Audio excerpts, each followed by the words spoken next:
भगवान श्री राम त्रेतायुग में मर्यादा पुरुषोत्तम थे। उनके बारे में कई किस्से और कहानियां हम सब ने पढ़ी हैं। आज हम आपको उनसे ही जुड़ी एक कहानी के बारे में बता रहे हैं। जब वे माता सीता अनुज लक्ष्मण के साथ वनवास के लिए गए थे और रास्ते में माता सीता का रावण हरण कर लेता है। लंका विजय के कुछ समय बाद एक बार फिर माता सीता उनसे अलग हो जाती हैं और श्री राम को माता सीता का वियोग सहन करना पड़ता है।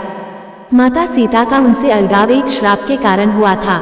माता सीता की खोज के समय एक अप्सरा ने श्री राम को श्राप दिया था, जिससे उनको विरह वियोग सहन करना पड़ा। आइए जानते हैं उस घटना के बारे में। बात उस समय की है जब हनुमान जी की मदद से भगवान राम और सुग्रीव में मित्रता हो जाती है।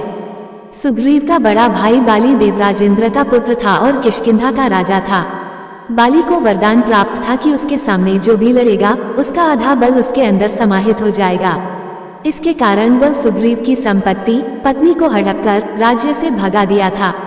सुग्रीव ने जब श्री राम को अपनी व्यथा बताई तब उन्होंने बाली को युद्ध के लिए ललकारने को कहा। भयभीत सुग्रीव श्री राम के आश्वासन पर बाली से लड़ने पहुंच गए। सुग्रीव की ललकार सुनकर बाली कहाँ रुकने वाला था, वो सुग्रीव से लड़ने आ गया। दोनों के बीच गदा युद्ध होने लगा।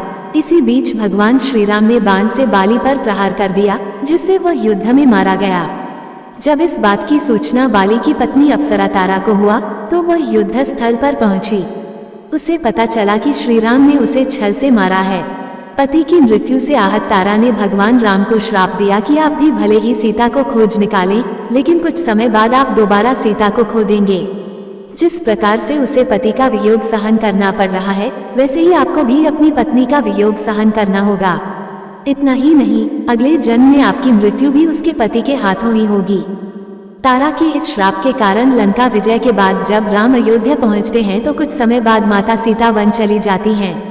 वहां महर्षि वाल्मीकि के आश्रम में रहती हैं। वहीं पर लव और कुश का जन्म होता है। द्वापर युग में जब भगवान श्री कृष्ण मानव रूप में जन्म लेते हैं तब एक भील के बाण से ही उनकी मृत्यु होती है। वह भील बाली का दूसरा जन्म था। बोलो सियापति रामचंद्र की जय।